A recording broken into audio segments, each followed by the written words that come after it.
खासगी रुग्णालयांकडून होणाऱ्या लुटीला आता लागणार ब्रेक, सरकार घेणार मोठा निर्णय।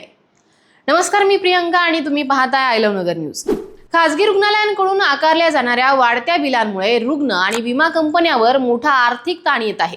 उपचारांचा खर्च हा झपाट्याने वाढत असल्याने सामान्य लोकांसाठी आरोग्य सेवा महाग होत चालली आहे।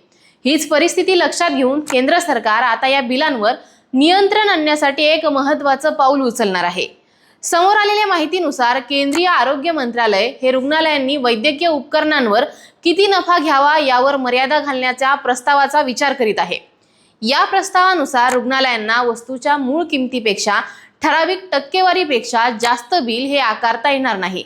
आता कोणत्या वस्तूंवर हे नियम असणार आहेत ते देखील जाणून घेऊयात। समोर आलेल्या माहितीनुसार हा नियम केवळ महागड्या उपकरणांपुरता नाहीये, तर रोज वापरल्या जाणाऱ्या वस्तूंनाही लागू होऊ शकतो। सिरिंज, कॅन्युला, ग्लोव्ज यांसारख्या साध्या वस्तूंपासून ते पेसमेकर आणि हार्ट वॉल सारख्या महागड्या उपकरणांचा यामध्ये समावेश होण्याची शक्यता आहे। त्यामुळे रुग्णालयांच्या बिलिंग प्रक्रियेमध्ये अधिक पारदर्शकता येऊ शकते। सध्या नेमकं कसं बिल आकारलं जातं ते देखील जाणून घेऊयात। मंत्रालयाने दिलेल्या माहितीनुसार काही प्रकरणांमध्ये रुग्णालये हे वस्तूच्या खऱ्या किमतीपेक्षा 10 ते 30 पट जास्त दर आकारत असल्याचं आढळलं आहे। उदाहरणार्थ, काही ठिकाणी 3 रुपये किमतीची सिरिंज ही 30 रुपयांसाठी बिल केली जाते, तर 6 रुपयांची कॅन्युला 120 रुपयांना दाखवली जाते। तसेच महागड्या उपकरणांमध्येही मोठा फरक दिसून येतो।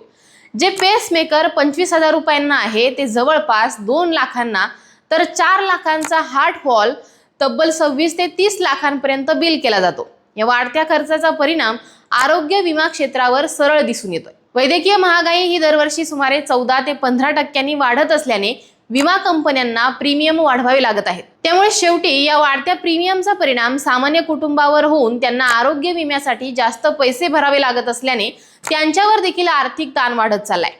पुढील काही महिन्यांमध्ये आरोग्य विम्याचे प्रीमियम हे 10 ते 15% वाढण्याची शक्यता व्यक्त केली जात आहे।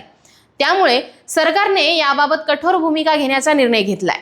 सरकारने ठेवलेला हा प्रस्ताव जर प्रत्यक्षात अंमलात आणला तर उपचारांचा खर्च हा कमी होण्यास मदत होईल, विमा प्रीमियमवरील दबाव कमी होईल आणि सर्वसामान्य नागरिकांना मोठा दिलासा देखील मिळू शकतो। केंद्र सरकारच्या या नियमाबद्दल तुम्हाला नेमकं काय वाटतं हे आम्हाला कमेंटमध्ये सांगा आणि पाहत राहा आय लव्ह नगर न्यूज।